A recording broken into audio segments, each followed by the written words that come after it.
This is the Our Auto Expert Podcast. Find us on air, online, on mobile, and on your smart speaker. Please subscribe at ourautoexpert.com. Our Auto Expert. Our Auto Expert. Our Auto Expert. Our Auto Expert.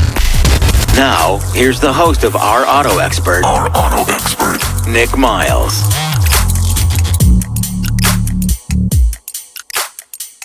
Welcome to this week's show. Boy, is it a packed show. But first of all, I probably should tell you that we are locally created, nationally celebrated from the northwest to the southeast. This is America's car radio show. If it has a throttle, we'll feature it on air, online, on mobile, or on smart speaker. This is Our Auto Expert. I'm your host, Nick Miles, along with Truck Girl Jen. Busy week to come. Lots of stuff going on. Fairly packed show for us, Jen. Are you excited about today's show? I am. Good, because you put it together, so if you're not excited, we're in real trouble.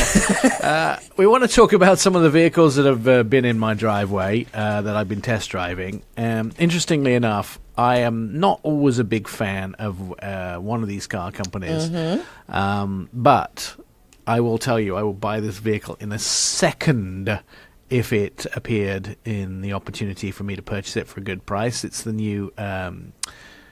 Arcadia. GMC Arcadia. I wanted to say Traverse, but that's a Chevy. Yeah. GMC Arcadia, but the 84 trim level. I have been saying for years that car companies are not responding to what people want. They want the Mad Max, square, big, rugged, clad vehicle, blacked out. There's a big need for those, and every time that Land Rover comes out with a new Defender, or somebody comes out with a new Bronco idea, those type of things, unbelievable the amount of interest it gets. Even car companies that have pulled out of the United States, like Suzuki, come out with a little square, boxy vehicle that's only available in the rest of the world, except for the USA. Everyone in the USA goes nuts for it, yet they don't bring them here. And isn't that the Jimny? The Jimny, yes. Jimny. I think it is the Jimmy. Yeah. But the idea is that they don't think they can make a financial case out of it. But this 84 is unbelievable. Arcadia 84. I think its cousin is the Blazer, which is on the Chevy side. I like the Blazer. I thought it was a little bit expensive. The 84, holy guacamole.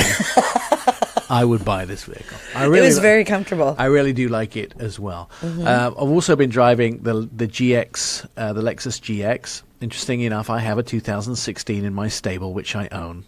Oh, I kind of own. The dogs own it.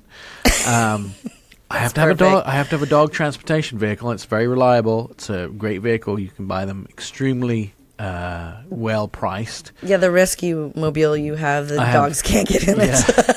So there's the Anor Rescue Rig, which has a 6.5-inch lift on it, really high. Great rescue vehicle, but not great for transporting animals around. Then there is also the 84 I've been driving, the Arcadia. I've been driving Lexus GX and a Toyota Tundra. So I've got a lot of vehicles in the driveway this week, which are a bunch of fun. The new TRD Pro, by the way. And they come up with a new army green color. The one I have is in white, but they've come up with a new army green color from Toyota for 2020. I saw that. Everybody is quivering about it. They love that army green color. They came out with a concrete color 2 years ago, I think. Sand 2 years ago, concrete last year, and army green is a new color this year. Toyota are nailing it with their colors, their color palettes. The new color palettes is exactly what people want. Everybody You don't like them? No, I like them. They're just very... If it's not black or yellow, you're not into it. It's the Steeler colors, right? Exactly. By the way, did you see the new Carhartt Silverado? No. Oh, yes, I did. Okay. SEMA. Yes, at SEMA. Yeah. I'm so excited to see the colors. Black and yellow. Sad. Oh, okay. Really sad. What happened at SEMA this year? Well, I was there. SEMA is a show. If you're not familiar with it and you're just tuning in, welcome to Our Auto Expert. If you're not familiar with the SEMA show, it is the aftermarket show where you can only get in if you're a member of the you are a shop or a business that deals with aftermarket car parts, Be the media. So there's a lot of guys walking around there that do custom builds. There is an amazing story that we're talking about that happened at this year's SEMA. Amazing story that got captured on by the police, and just, we're not going to blow it. Mike Caudill, who is the other half of our auto expert, is going to join us. He's in Tennessee today, and he's going to join us on the phone to tell us about what was on the floor at SEMA. But there was just a lot of great stuff from Ram, from Jeep, from Dodge. There was a lot of great stuff from Toyota. They had Supras there that were maxed out to 500 horsepower, 750 horsepower. They had the GT4, which is the car which only is actually illegal for the street. It's only legal to drive on a track. So we'll talk about that. We'll also talk about the new movie that's coming up, which is Ford versus Ferrari. This is a true American hero story. It's a grab your heart and squeeze it story.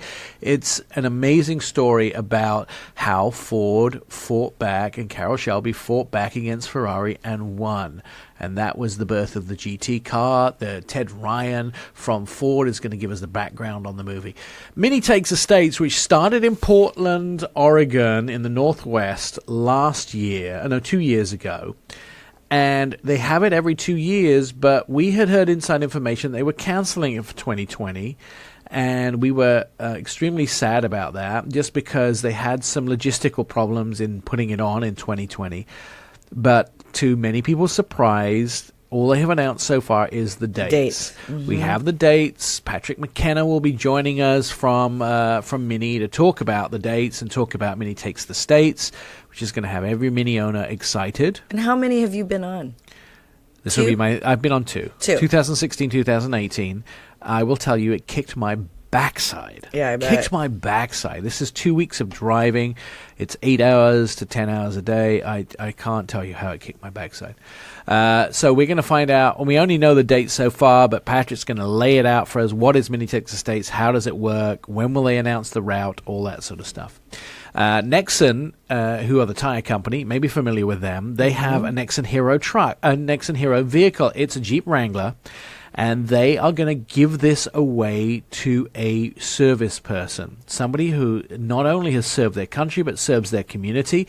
They have to be an honorably discharged veteran, and they get that truck. We'll tell you, if you know a veteran who deserves this, how they can drive away with that truck, how they can be nominated, and we can talk to Nexen and find out, Megan from Nexen joining us, find out who's won it in the past and what amazing individuals they are, by the way. And what does the new truck look like? It also has Nexen's new cool tires on, and I'm going to blow this a little bit too. Spoiler alert, turn it down if you don't want to hear. The tires are reversible, so if you have them on different sides, they have different patterns on them. Really cool. Plus, Anton Wahlman joining us to talk about the scoop on Tesla. That's all coming up in Our Auto Expert as the show continues. OurAutoExpert.com. You're listening to Our Auto Expert. Welcome back to the show. If you'd like to see previous episodes of our videos online, or you want to listen to previous episodes of the show, our website, OurAutoExpert.com. You can hear past shows, see the automotive videos, read inside a car story. Is your monitor broken? It just shut off. While they're whacking it. There it goes. All right, there you go. Just checking. If you need me to whack something, just let me know. Come and whack something for you. Read inside car stories about your next ride. You'll find it all at OurAutoExpert.com. SEMA, as we talked about at the top of the show, just happened. And we got to do a tour of the show, and we did a Fox Sports show there, airing this next few weeks. Mike Caudill joining us on the phone, and Mike's in Nashville. Mike and I toured the show floor, did a whole show from there. Mike, are your feet still sore? Well, my feet are fine, but I managed to pick up a little bit of the Las Vegas crud while I was there. A little bit under the weather. 161,000 people packed into a convention center. You're probably going to catch something. That's what happens. There's plenty of hands to shake while you're on site and plenty of cars to touch. I have a person that does that for me. Shakes people's hands for me. It's not me either. What captured your imagination out of the show this year at SEMA? First of all, if you don't know what SEMA is, I should probably lay the groundwork out and explain what SEMA is. It's the aftermarket show that happens in Las Vegas every year. 161,000 people, 3,000 products, 1,500 special cars that are made and put together for this very event. Unbelievable large amount of square feet, something like 44 million square feet. I don't know what it is. It's big. It's in 3 halls. It's outside. There's lots of burning rubber. Jen, here, napkin. Jen's drooling. Here's a napkin. Jen's drooling a little bit. It's just an amazing show. So what captured your imagination this year, Mike? Well, I think that the show itself, and as you know, Nick, it's one of my favorite shows that we do throughout the course of the year because it showcases the creativity in the auto industry. You know, we can go to a dealership and see some pretty cool cars, but what happens when you take those cars at a dealership and you make them better, bigger, bolder, brighter, sexier, and that's what SEMA really is. So I think this year, you know, there were some really cool standouts for me. One, I would say at the production level, so cars that people can buy at dealerships. I love what Toyota did in their booth with the Supra.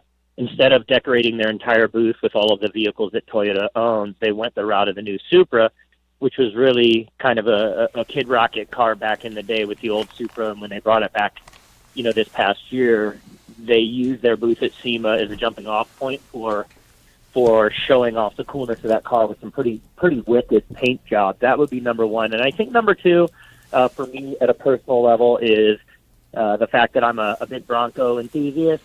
The new Bronco coming out this next year, Ford had an off-site program to show off their new racing Baja 1000 version, but that then transcended over to the convention center where I think I probably counted 100 early Broncos there on site, including 10 in the Ford Bronco outside booth at the show. So those I think those are my two big winners this year. You got to go ride in the new Bronco, right in the desert, the Baja version.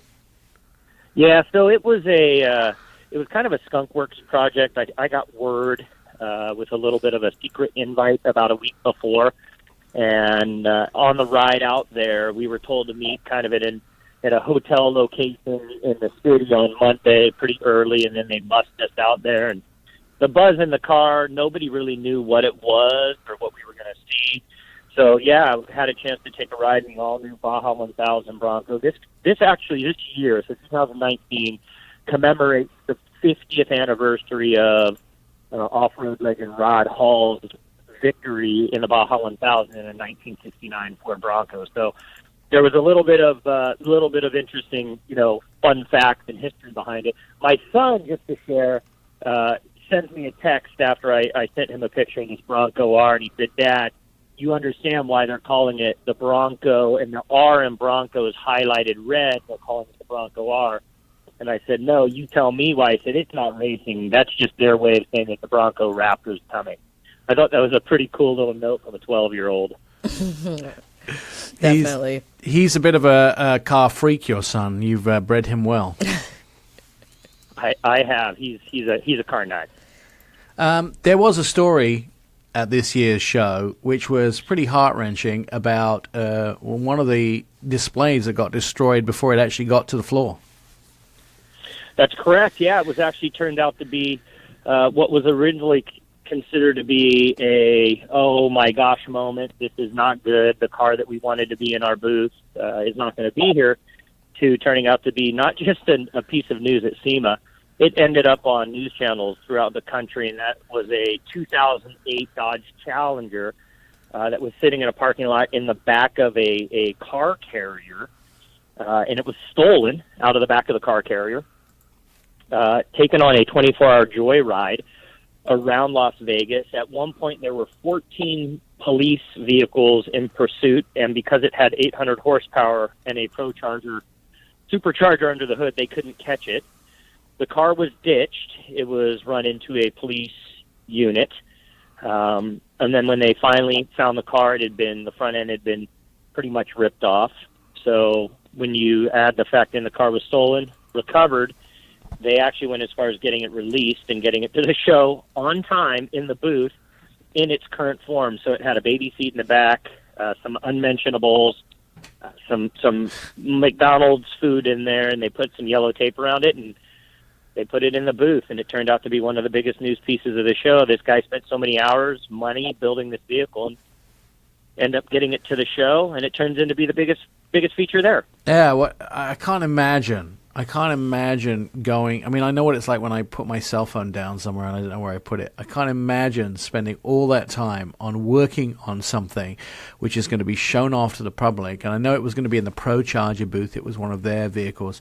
And then suddenly finding that it's over, you know, it's tragic. But at least they got the car back. Do you think it's repairable? So this is yeah. So it's definitely repairable. And the way the story goes is like this for many of the companies that are at SEMA. Most of the vehicles that are in these show booths are not owned by that specific company, and they're actually not owned by the builder that gets it there. There's a single person that owns the vehicle.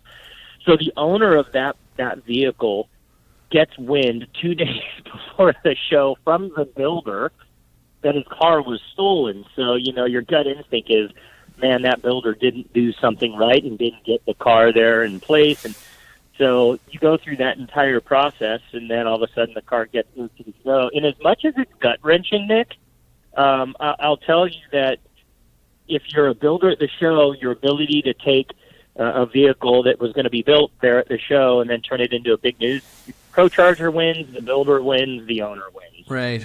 Right. No, that's awesome.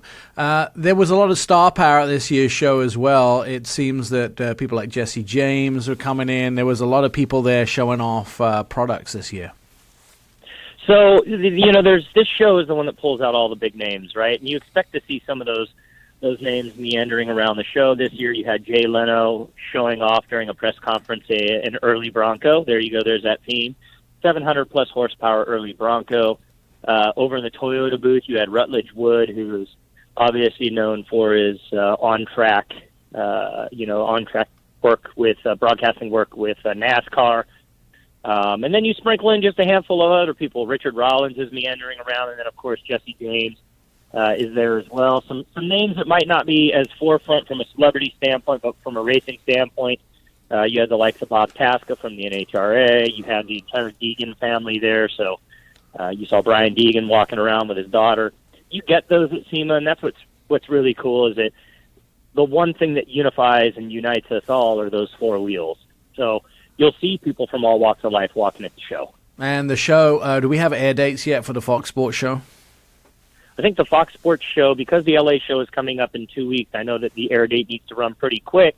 I think we're going to be looking to see that Fox Sports show up in about a week and a half to 2 weeks. I know there's pressure to get it out because we're starting the auto show season at the LA Auto Show here in 2 weeks. Yeah. All right. Mike Caudill from Our Auto Expert. Thanks so much. You can contact Mike by going to the Facebook page or our web page. It's always good to have Mike on. And I'll see you in LA in a couple of weeks, Mike. Coming up, we've still got a bunch more stuff on the show, including Ford versus Ferrari. You're listening to the Our Auto Expert podcast. On Facebook, on Twitter, on Instagram, start a conversation with us, ourautoexpert.com. LA Auto Show just around the corner. Lots of new cars, trucks, and SUVs going to be revealed for the first time to the world. One of those, the Audi e-tron Sportback. This is kind of the cool, sexy version of Audi's e-tron. Audi delved in, or the VW group as a whole have really, really got themselves knee-high in the electric world. After Dieselgate scandal, they've started to push really strongly for electric vehicles across the world. They've also have a network called Electrify America, which is going to put charging stations all over the United States. The Sportsback is a coupe-ish version of their SUV, the e-tron, expected to have similar powertrain, if not identical. That means about 240 miles on the range. It'll have a 95 kilowatt battery electric motor in the front and the rear. The first drives will be coming very soon. Also, a vehicle that I've actually got to drive already, Jen. I'm allowed to say that now because I drove it in Germany earlier this year. Oh, wow. We need to make a note. We need to invite these guys on the show. Maybe we can get them for next week. Someone from BMW. The BMW 2 Series Grand Coupe. So the Grand Coupe is sort of an extended version of the 2 Series. It's a 4-door 2 Series, one of the smallest cars that they make. They're doing an M version of the vehicle, or a modified sport version of the vehicle, which is what I drove. Loved it. Really want one next year. But of course, I'm not allowed any more cars in my house. I've been told off already. The Mini Cooper Works, John Cooper Works CP. This top Mini Cooper Works will get the company's 300 horsepower, GP, the 300 horsepower powertrain, all of which will feed through front wheels in this Grand Prix edition of the vehicle. Looks like the British flag-inspired tailgates. That's coming as well. The Porsche Taycan 4S. That's expected to hit LA. This is the Taycan, their electric vehicle. They're doing a 4S, a four-wheel drive electric version of this vehicle as well. That'll be hitting the streets of LA. RAV4 plug-in hybrid. We love the RAV4, but now they're going to add in a plug-in hybrid as well. So that's coming. It'll have somewhat of a similar structure to everything else, but it'll have that plug-in hybrid version of the powertrain. And then at my house, I got a little box which arrived. I get car companies tend to send me, because we're on obviously Fox TV stations all over the country. We're on different TV stations all over the country. They send me all this stuff because they want us to be, and radio stations, of course. Mm-hmm. They send me all this stuff. Are you rolling your eyes at me? Mm-hmm. Okay. You got to show your toys. I want to play with them too. I don't think you want to play with this. Wait till I get to the punchline. Just hang on a second for the punchline here. Sorry. So I get this box that comes. So car companies send me stuff all the time because they want me to talk about their product. Right. Which is, fair enough. But I'm trying to get through the weeds and find stuff that's really interesting for the consumer. Mm-hmm. So I get this box at my house. It's about, I'd say, like 8 inches by 4 inches. Open it up, and inside is a large wooden Mustang. So like a tabletop Mustang. That's something that stands on a tabletop. Just looks like the Ford one. So Ford are introducing their Mark E, which is going to be an SUV. Something that is a Mustang-inspired SUV, but it's going to be all electric. And they're introducing that Sunday night of the LA show. So in just a week's time or so. So we'll be able to see pictures of that. We'll have video, blah, blah, blah, all on the website, ourautoexpert.com. We'll have all the inside dirty facts about it. I don't think we'll get to drive it until next year, but I'm pretty excited about it. I already got people asking me to go to events next year, like the Ford Super Duty drive. like already, like January, February. People sending me invitations. We just talked to Tom Sullivan. I know. Super duty manager. Super duty manager. He's a super duty manager. Yeah. I am a super duty manager. But I'm getting invites for things next year because people want me to come and talk about their products, which is all very honorable and very nice. But we just hit November, everybody. Hello. 4 months away. Okay. Like stuff for first quarter already coming in. Now let's talk about the one I'm excited for. The Aston Martin. Oh yeah, DBX. That's right. The DBX. All right, so the DBX is coming as well. We could talk about like 4 hours of stuff that's coming on. The DBX, which is Aston Martin's first SUV. By the way, they also introduced a motorcycle this week. They did. Last week, yeah.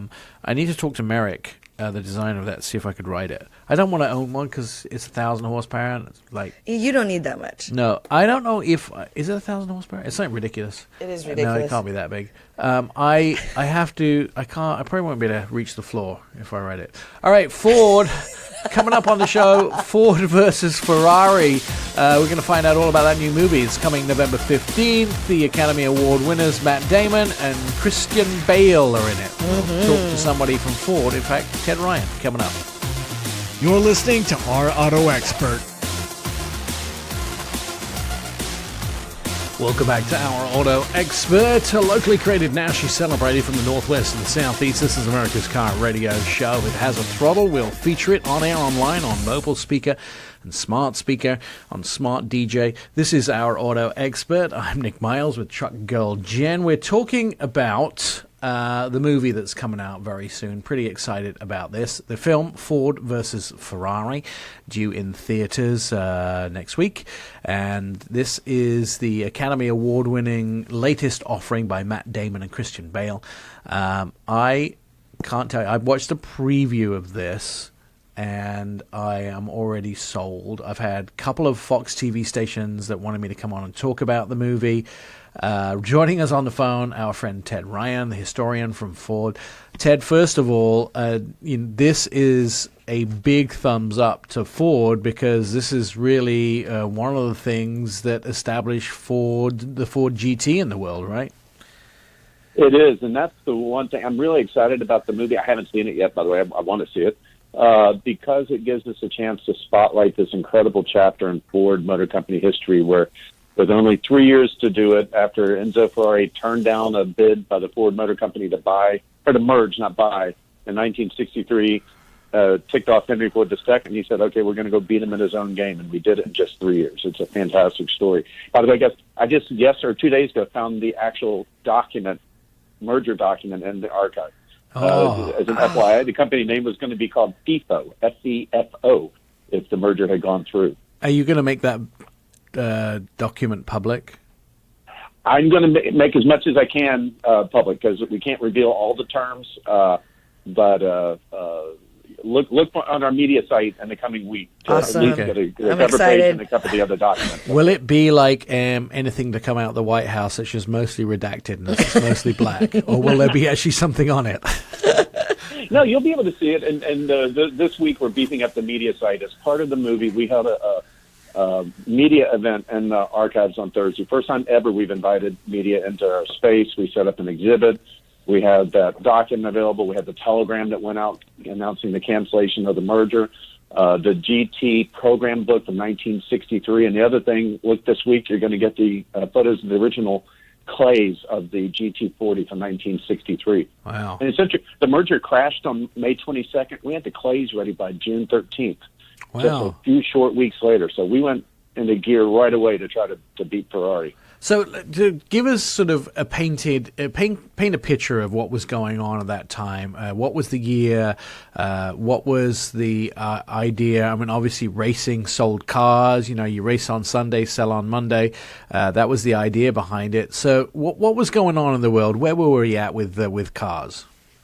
It's fascinating, too, because for the longest time, the automakers couldn't participate or chose not to participate in auto racing. But underneath the cover, they were all working on a little bit. Henry Ford II and Lee Iacocca came out. We were the first one to say, shoot, we're just going to race. So we established an IndyCar program, a NASCAR program, and we tried to merge with Ferrari, in part because of the youthful image that racing gave. I mean, the GT40 effectively was a variation of the Mustang, and it was the same engineering team that did the two. So in that landscape, you had the Mustang coming out, the racing beginning, the Bronco comes out. It's quite a heyday for Ford and for our efforts. After the synopsis of the story, the merger fails. We develop a GT program. The Mark I comes out in 1964. It doesn't win. Doesn't even come close. The Mark X, which was the 65 car, that was the genius car. That was the car that had the 427 engine in it. Roy Lund, a noted Ford engineer, figured out how to fit that monster engine into a GT chassis. And they thought they had it. Ken Miles did the original test track driving on it in 65, and he got out of the car and he said, that's the car I want to drive at Le Mans. Mm-hmm. Unfortunately, that was in March of 65. They didn't have time to perfect the car, so 65 they didn't win. Henry Ford II gave everybody who worked on the program a card, and it said, you better win. That was their mission statement for 66. That's awesome.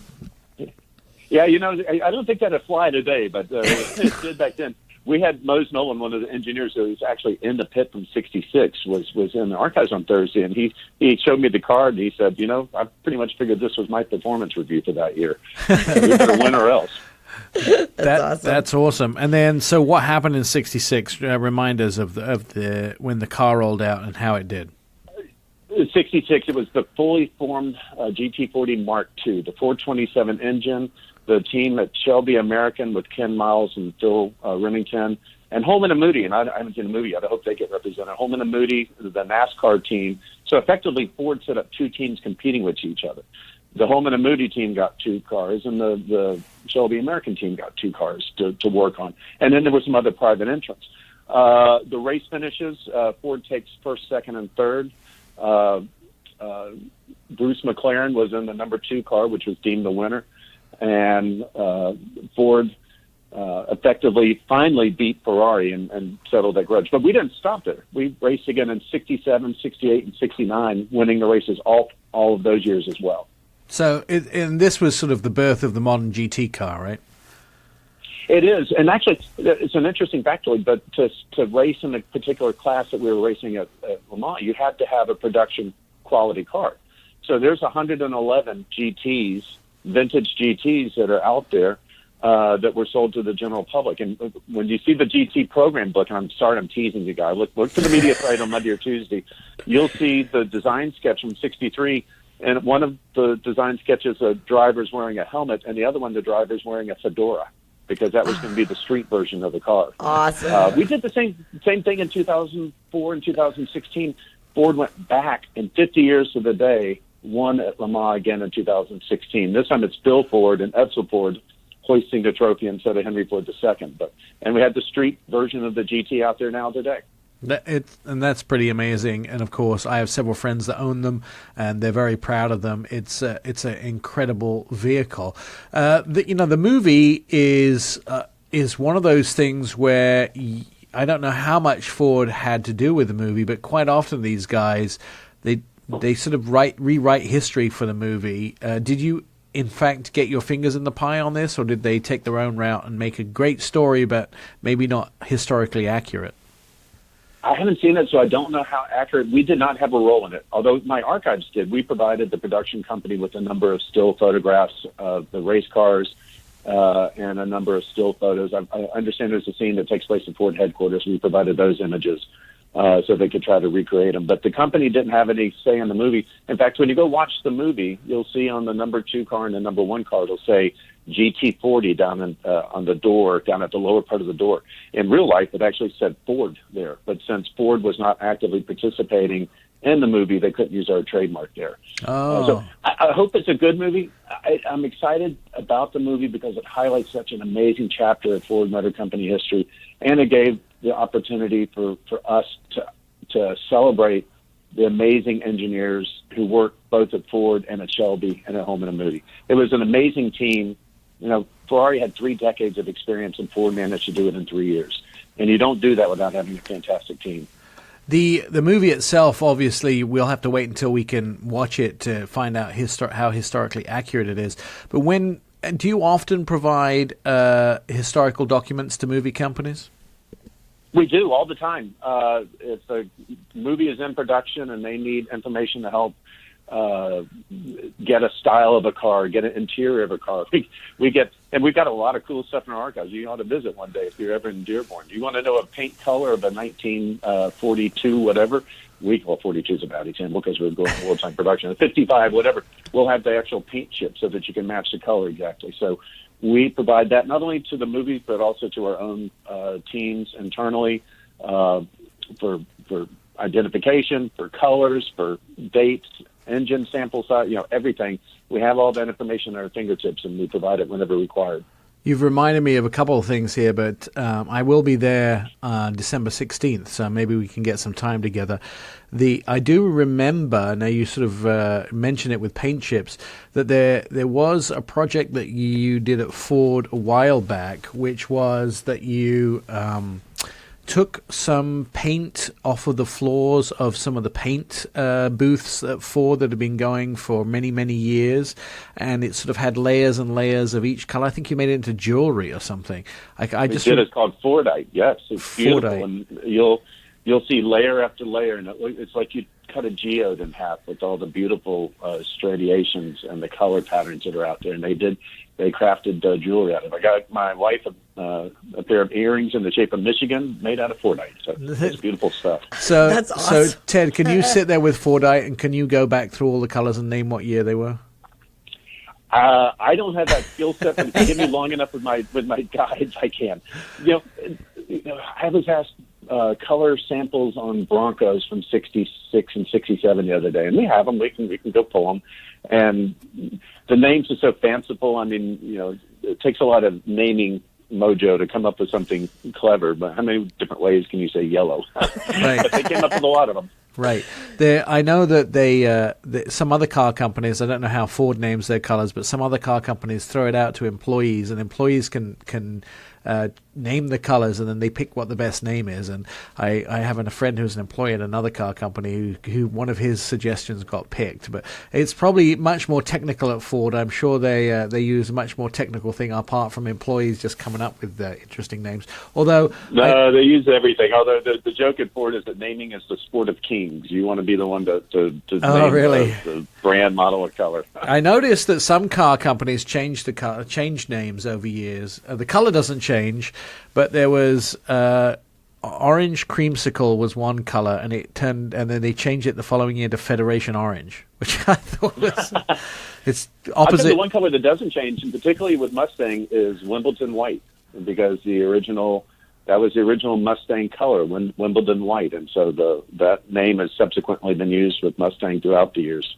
Oh, yeah. It would be interesting to go back through the archives, Ted, and look at what colors were popular in what years. What was the most popular, color? And perhaps you could have a Ford car company birth color. So, what was the most popular color in your month of birth? Oh, that'd be awesome. That's That's actually a good idea. I like that one. Yeah. I like Ford also do some research that they put out every so often. It shows you what are the most popular colors in what state, apart from black, white, silver, and gray, because we always know that they will be the popular. But I think one year it was red in Michigan was the most popular, if you didn't count those four top colors, which was kind of interesting. That's like 2016 or 15, the last time I saw the survey from Ford. Let's get back to the movie a little bit. It's the Ford versus Ferrari movie. It comes out November 15th. Those type of things. Do you expect there'll be a surge in interest in the GT history, of these vehicles? Or will we see a bunch of books coming out? Will we see a bunch of people writing about the triumphs of 1966? I think that you will, because it's a compelling story. There is nothing, which is why Hollywood chose this one. There is the story of a spurned relationship in the case of Ford and Ferrari, determination. You've got race cars. You've got big personalities. You can't get a bigger personality out there than Lee Iacocca, Henry Ford II, and Carroll Shelby. I mean, they're monsters of the automobile industry, going head to head with Enzo Ferrari, the magician from Italy. And it's a compelling story. We've actually written I wrote a pretty thorough history that's on our website. It's at Ford.corporate.com. All right, we'll go check it out. Ted Ryan from Ford. He is the historian for Ford Motor Company. It's great to talk to you, and I can't wait to see the movie when it comes out. Ford versus Ferrari. Our show continues here on Our Auto Expert.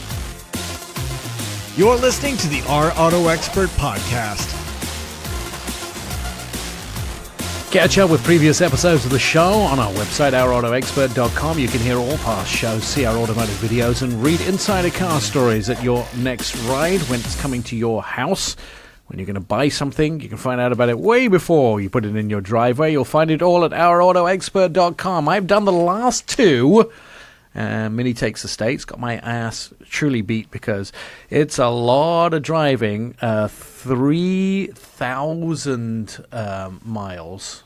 3,000 people. It feels like 3,000 miles. It's so much fun when we do Mini Takes the States. I can't tell you how much fun it is to roll out of a small little town somewhere in America and have people lining the streets, and there are thousands of minis rolling out together. Yes. Didn't Megan go with you last year? Megan did a little bit of Mini Takes the States last year. How 2 was years that? ago. I guess it's 2 years last year. 2 years. Yeah, 2018. How was it? It was good. It's hard because it's every 2 years. I'm know. getting confused there for a second. So the vicious rumor was there was going to be no Mini Takes the States 2020 because Mini, as we all know, are coming out with electric vehicle, and it wouldn't probably have been the best vehicle to use on Mini Takes the States because, we were driving sometimes 400, 500 miles a day. So that, most electric cars don't go that far. Especially in the middle they have of to nowhere. recharging, and because imagine the logistical nightmare of trying to put that whole thing together. What, 200 people trying to use all the same plug-in? Yes. You'd have a power outage. Your plug-in time is from 11:01 to 11:03. So it would Rolling have been blackouts as Mini goes by. or you could have probably, you probably end up having to have diesel trucks out there to recharge them. But so we were sort of expecting it not to happen, and much to the surprise, Mini announced Mini Takes the States 2020. We are 251 days, 20 hours, and 51 minutes away from the beginning. And joining us on the phone, our good friend Pat McKenna from Mini. So, Pat, we're really glad you decided to do this, but that's all we know so far, right? Just Mini Takes the States is coming back.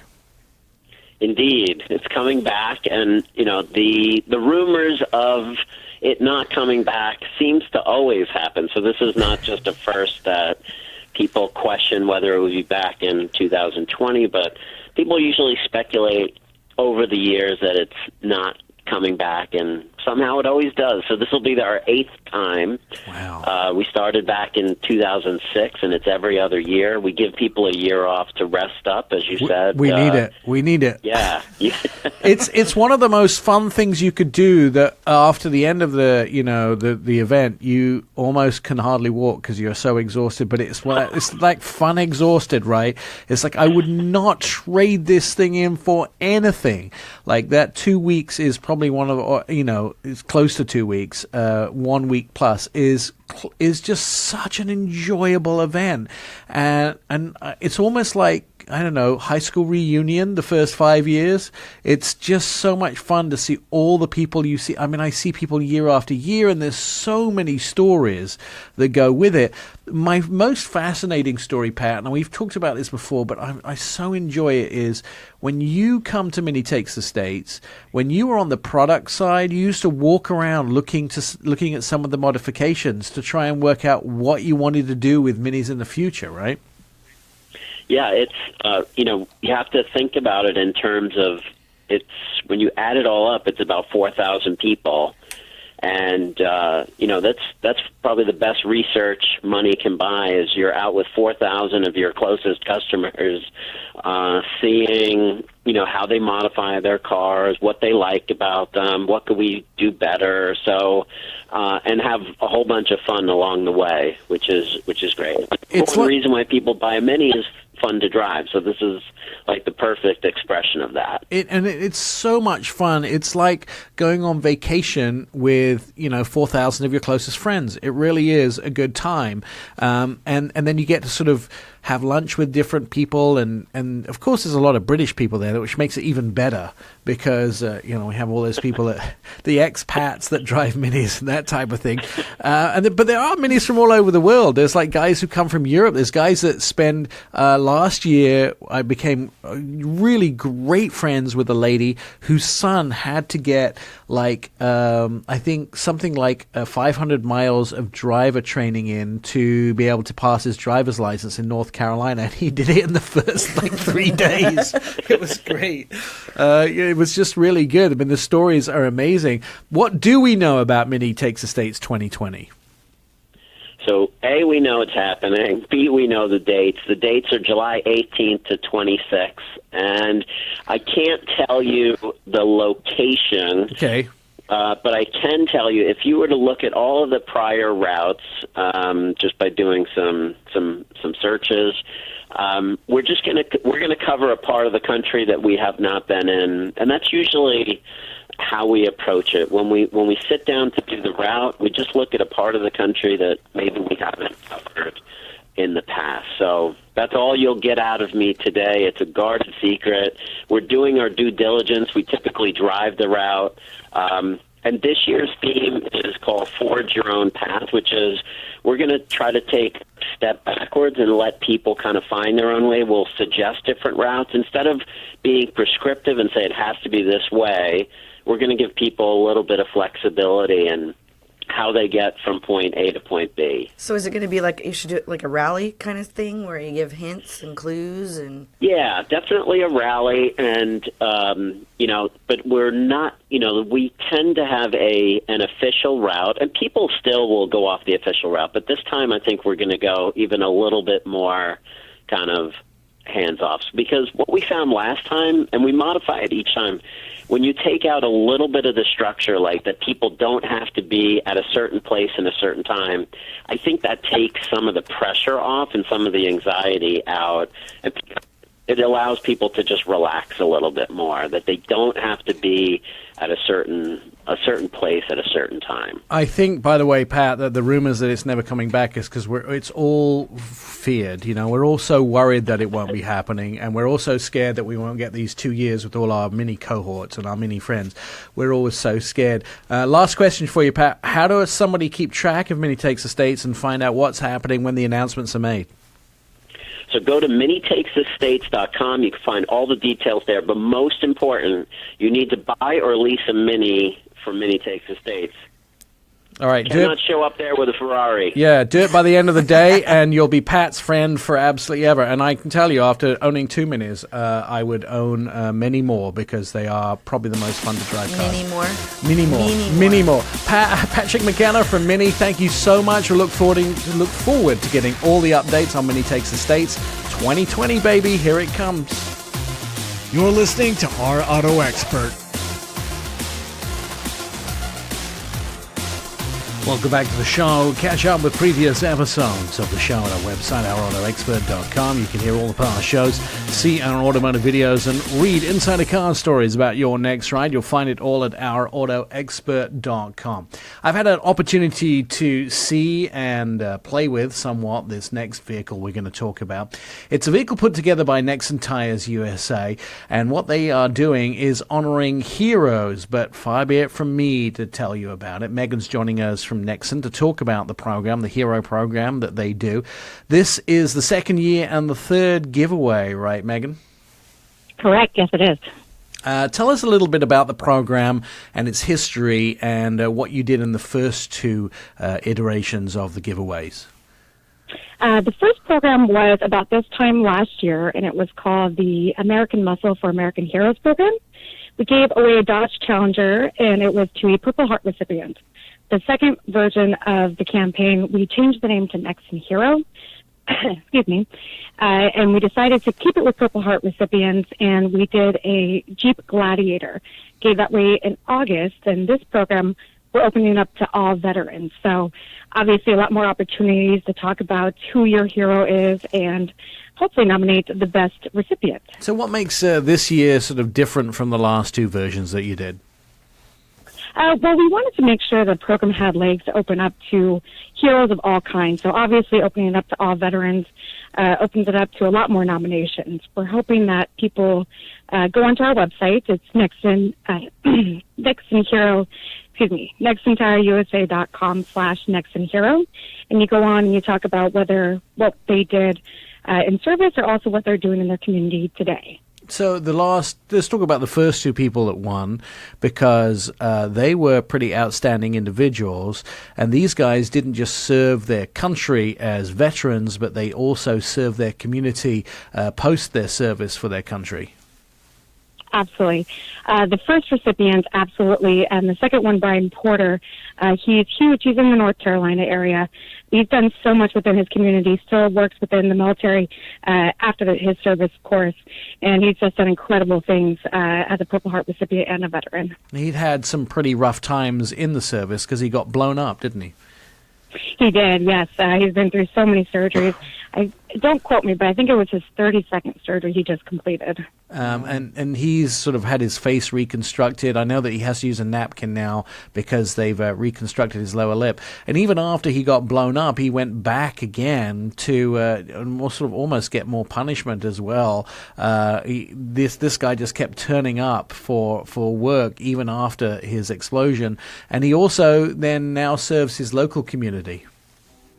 Yes, he does. And I don't think he looks at it as, going back for more punishment, but that's definitely accurate. All of these nominees, they continue to contribute just because they feel the responsibility to give back to their community. And that's why it's important to Nexen Tires to thank them, because we want to showcase our appreciation for everything they do for the U.S., for us, and hopefully Nexen Tire can showcase a little bit, too, that we care and have similar values as well. Yeah, Brian Porter, to me, it's one of those heart-wrenching stories, because you see, just how much he went through, and he kept going, and he kept going, and he kept supporting, and now, of course, his job after the military was supporting other military families, so it's incredible. The Purple Heart Foundation, along with Nexen, helps not just this person win a truck, but they do a lot more, don't they? They help donate money to those in need, and you guys have sort of opened that up this year. Correct, yes. So that's the other difference of this third iteration of the program is Nexen Tire is matching donations up to $30,000. So, again, if you visit that same URL, nexentireusa.com/NexenHero, and make a donation on there, Nexen Tire will match that donation. The proceeds of that go to National Service Officer Program, which last year helped 12,000 veterans receive nearly $200 million in VA medical benefits last year. So an amazing program, regardless of whether you can nominate someone for a winner for the truck. You can actually also donate money and help her, and Nexen Tire will actually go ahead and match that donation up to $30,000. I think that's pretty honorable as well. One of the things is, I'm not sure how many people have actually done this, but at the same time, Nexen Tire didn't have to do this program. They're doing it because they want to honor those people who have served our country. So thank you for doing that. It's a pretty outstanding program. Let's talk a little bit about the truck itself, because the Wrangler itself, because this vehicle, I got to see it in San Diego. Pretty outstanding. You guys have done an amazing job with it. Thank you so much. Yes, it's a 2019 Jeep Wrangler Unlimited Rubicon fitted with the Nexen Tire Rhodian MTX Extreme Off-Road tires.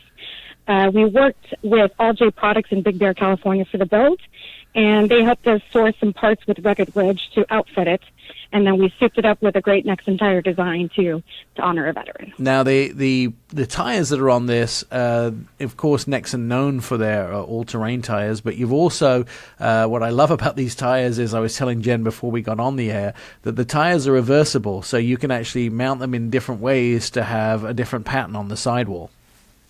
Yeah, the dual sidewall nature is definitely one of the best attributes of this tire. So we have one side with claws or fangs, if you will, kind of showcasing how you can really grip the ground and grip the mud. Or you can go for the other sidewall, a little more subdued, but equally as awesome. Jen's just mouthing to me that she wants a set. I need a set for my truck. She likes the idea of that. Yeah, that's awesome. Let's talk a little bit about how you enter the program, what you need to do, and maybe somebody, if you're thinking about somebody in your community who may be deserving of this, what sort of qualities of a hero are Nexen looking for? Well, I mean, we're open to hearing what you think this person did to make them your hero. Obviously, be a honorably discharged veteran to be qualified for the program, but talk about what they did in their service, or talk about what they are to you and your community. What did they do today to give back to people, small town, big town, whatever the case may be. We are open to hearing what your definition of a hero is. So visit the website. Can put on a picture of your nominee, talk about what makes them your hero, and then the process of review is Nexen Tire works with the Purple Heart Foundation to review all the nominations, and then we will contact them early to mid-December and pick a winner. And the nominations close on December 3rd, right? Correct, yes. And so you have to get that nomination in now, so you probably want to start thinking about it. When you contact them, you basically get to give them the vehicle. Is it a surprise to them often when you contact them, or do they already know that somebody nominated? Did Brian Porter know that he got nominated? Yes, so when you nominate, you put in the nominee's email address as well, so they get a notification from us that lets them know they've been nominated. And, some people, they'd rather stay under the radar, and they think think the recognition, but rather not be considered for the vehicle and for the win. But some people, they're excited about the opportunity. Obviously, the Jeep is an amazing vehicle, so kind of just depends on how you feel about it. Of course, that just goes with a hero thing, though, isn't it? They never want to be identified. They always want to just do their service and slink away into the shadows. You almost have to grab them and bring them into the spotlight. So they'll find out when they win the truck when? So we'll contact them. Program ends December 3rd. For about a week and a half, we'll go through the nominations, kind of depending on how many we get, which we are anticipating quite a few. And then probably the week of December 11th-ish, we will pick a winner, go through the obligatory background checks, make sure everything is on the up and up.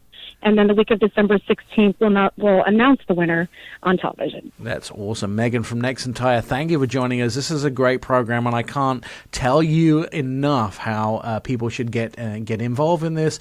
Nominate somebody. All you need to do is go to nexentireusa.com/NexenHero. We'll also post that on our social media sites, so you can find it easily there by going to any of the Our Auto Expert social media sites. You can go ahead and donate some money, because that money will be matched. Nexen will match those donations up to $30,000 made exclusively at that website. You have to do it there, nexentireusa.com/NexenHero. The opportunity to help some veterans and their families out is right in front of you. This holiday season, somebody will win that brand new Nexen Tire Hero Jeep Wrangler. And if you know somebody who deserves it, go ahead and make that nomination. Our Auto Expert continues. We're going to find out about the shenanigans at Tesla next.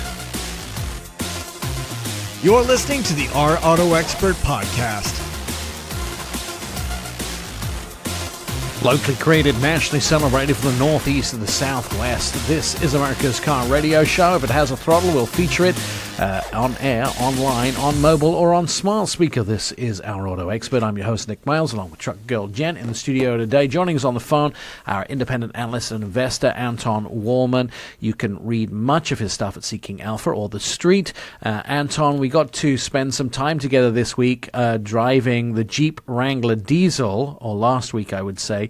And we got to talking, and I think we spent most of our trip talking together about the things that we talk together on the radio. So hopefully we haven't blown all the subjects we like to talk about, but there seems to be some action around Tesla announcing their new pickup truck on November 21st.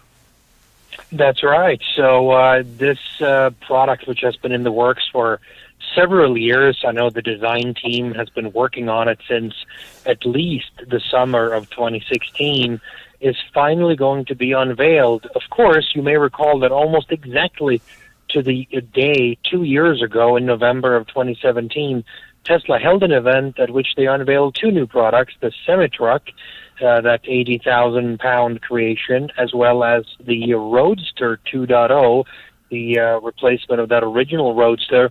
They were introduced 2 years ago, and of course, as of today, neither of those two products is anywhere near production. In fact, the company hasn't even begun to build a factory in which they could produce those products, let alone raising the amounts of money that it will take to build said factory. So when you see this Tesla pickup truck being unveiled here on November 21st, first realize that Tesla first needs to raise the money, then build a factory, and then develop the product. So consider that to be at least 3 full years into the future, maybe 4, until this product is available to the consumers on the street. Tesla seems to do what all of us are educated never to do in our lives, which is we never overpromise and underdeliver. We're always told to underpromise and overdeliver. How come they're getting away with this? I mean, we know that what's physically not possible is for them to do half the things that they promise to do, and then when they fall short, there always seems to be a long list of excuses.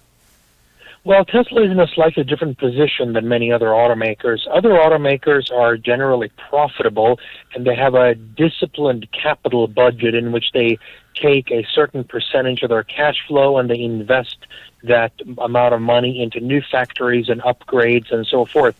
Tesla is more of a company that lives hand to mouth, and they're also printing losses in a majority of their quarters, and as such they are dependent on raising new money.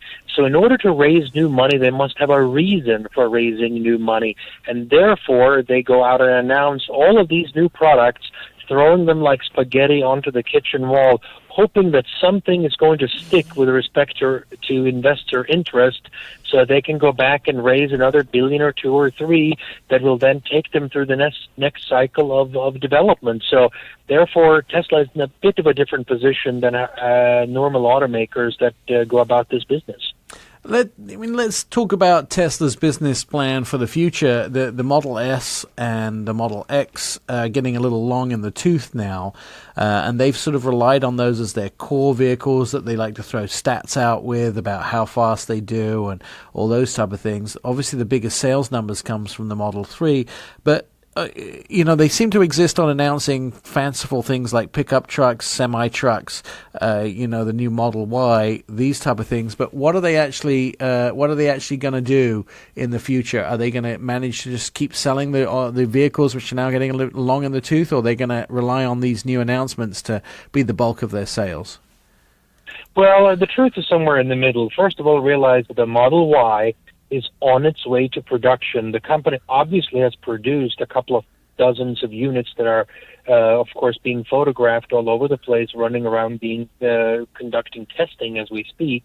And at various points throughout 2020, especially during the first half, you're going to see a ramp up of production from nearly standstill to, a couple of thousand units per week at some point before the year is over, and probably reach at some halfway decent level around the middle of the year. So some products are coming out there, and let's not underestimate the fact that I think that this new pickup truck is probably going to be a very interestingly looking vehicle that is going to really expand the envelope for what could be done with a pickup truck. I have pretty high hopes for a design that they're going to come out with, and if Tesla is able to generate a lot of interest in it, a lot of pre-orders, a lot of deposits, whatever you want to call them, then that will indeed open up their tried and true playbook of raising money against it and saying, wow, we're not going to use these $2 billion or whatever in order to build a factory where we will start building this pickup truck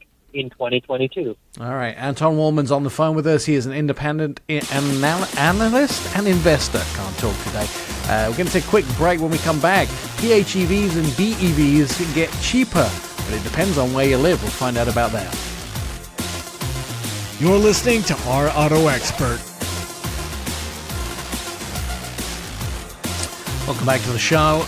We can catch up on all the previous episodes of this radio show on our website at ourautoexpert.com. You can hear all the past shows, see our automotive videos, and read insider car stories at your next ride coming to your driveway very soon. It's all at ourautoexpert.com. You'll find them at the website. Anton Wahlman still on the phone with us. He is an independent analyst and investor. Seeking Alpha or The Street is where you can read some of his stories. Germany increases the PHEV and BEV subsidiaries starting January 1st. Does that affect the rest of the world, or will we see Tesla manage to sell a whole bunch of cars in Germany but nowhere else? Yeah, it's a bit complex in Germany. Basically, what they announced a few days ago was that starting January 1st, you're going to get a little bit more money in a de facto taxpayer subsidy, whether you buy a pure electric car or a plug-in hybrid in Germany. So this should certainly stimulate demand for all kinds of these vehicles.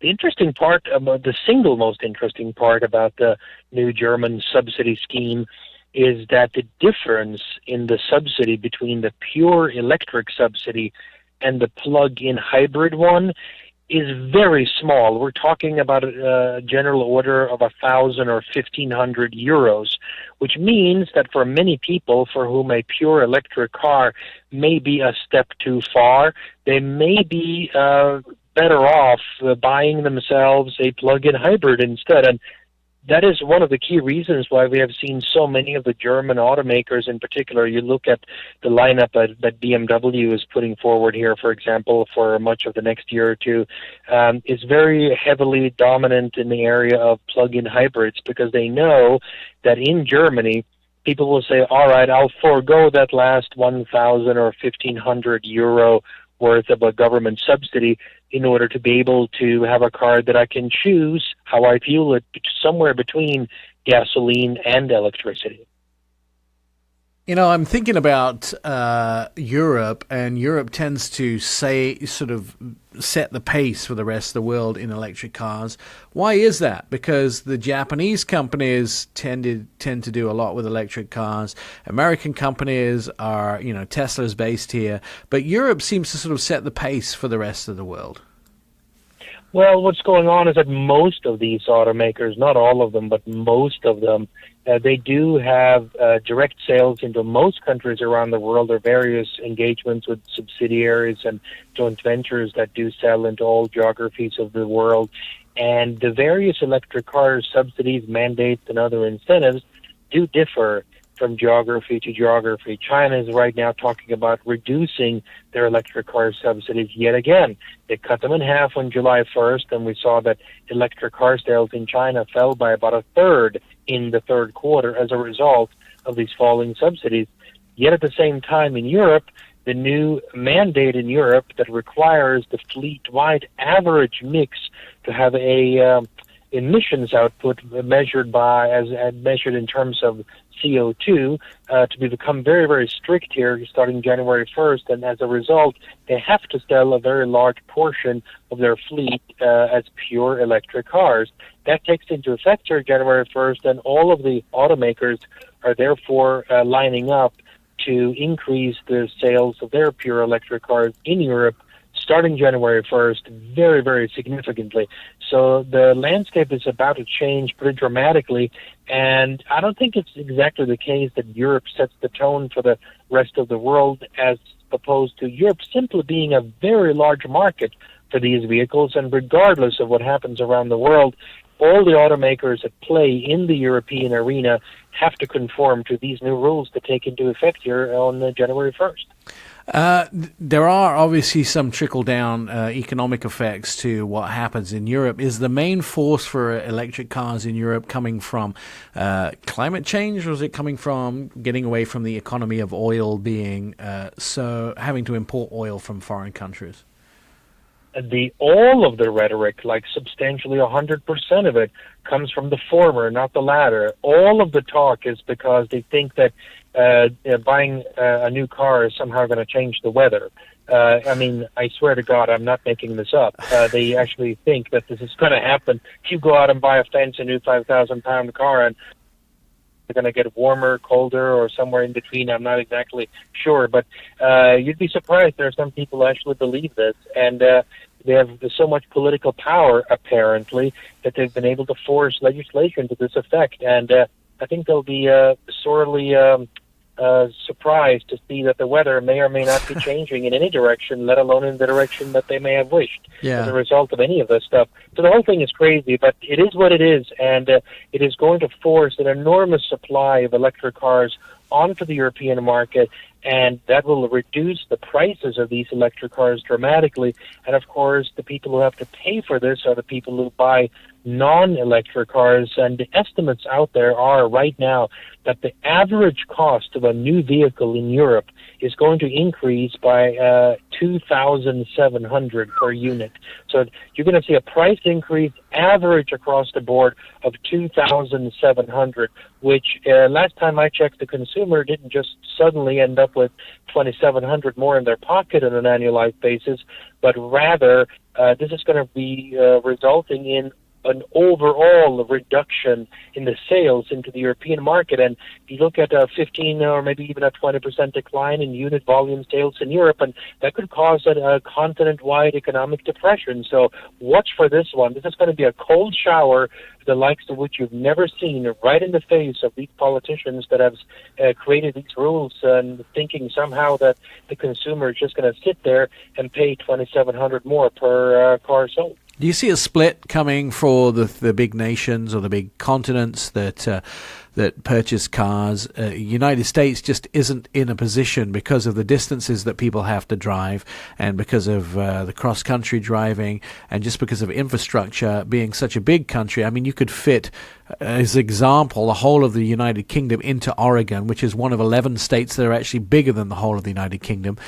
Because the distances that you have to cover in the United States, electricity is not an option for everybody, and of course infrastructure is not there unless you're talking about specific cities and just driving within those cities, whereas China and Europe, slightly different construction of the cities. Do you see there being a split, whereas America's going to still be entirely or mostly gas powered country, whereas Europe is going to push towards an electric powered nation or European Union?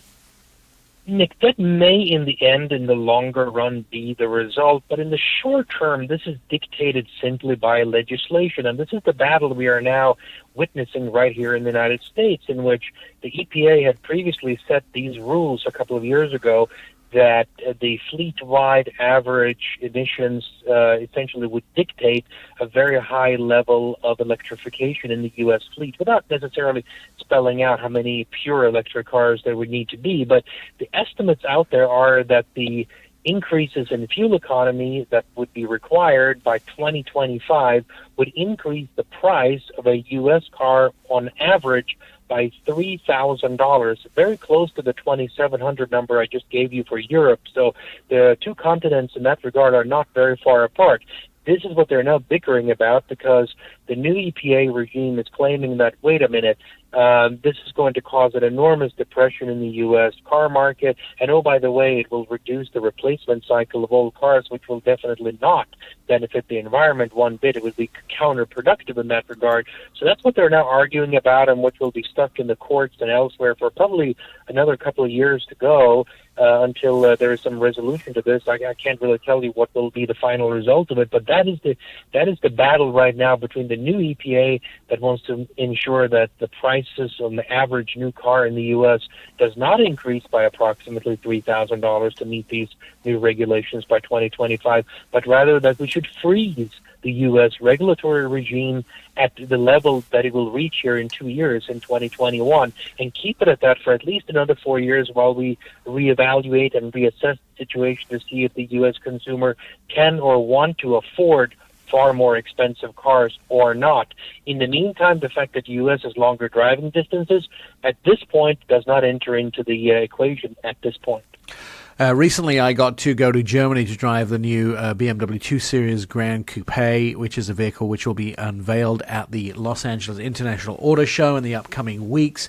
But while I was there was some tech conferences going on at BMW headquarters, in which one of the members of the BMW board said that the semi-truck, electric-only semi-truck, was fanciful. And it was almost impossible to have anything. The science just didn't exist to have an electric semi-truck to haul that amount of weight and the batteries. But it doesn't seem like that it is fanciful for a hydrogen truck, because Hyundai are getting together with some other companies. They're pooling their resources to come up with a hydrogen semi-truck. Tell us about that.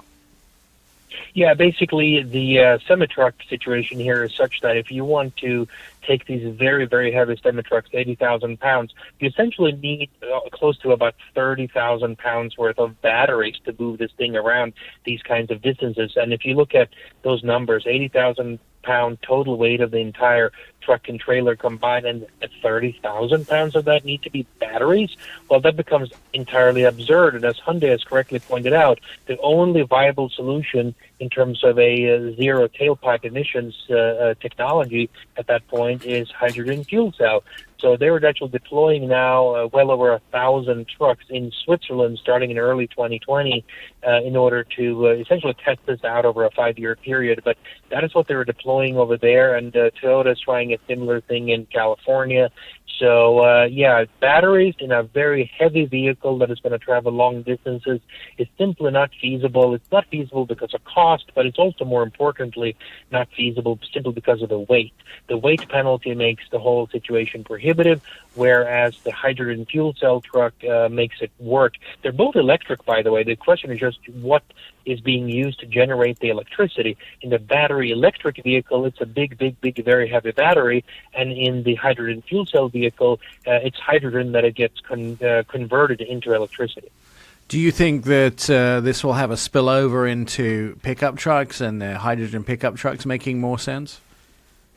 Logically, that should be the case. And the problem right now is that when it comes to these large commercial semi-trucks, you typically have an easy deployment scenario in that they travel on known routes. So from the harbor of Long Beach, say, to a warehouse and up in Ontario, California, which is 50 miles away, they go forth and back, 2 or 3 or 4 times a day, and that's all they do. They don't go floundering around the whole country. You don't need to randomly put a fueling station somewhere 100 miles outside of Wichita, Kansas. So you don't have to worry about those scenarios. So when it comes to these large semi-trucks, hydrogen fuel cell technology can be deployed with relative ease and speed if they just want to.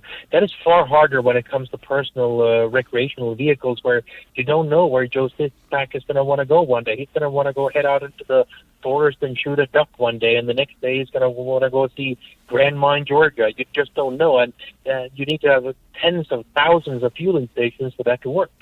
The hydrogen trucks, however, by its very nature, hydrogen is fairly light, and even though when you compress it and it becomes a liquid into a tank, it's still not as heavy as something like a battery, so presumably you can just increase the fuel tanks, right?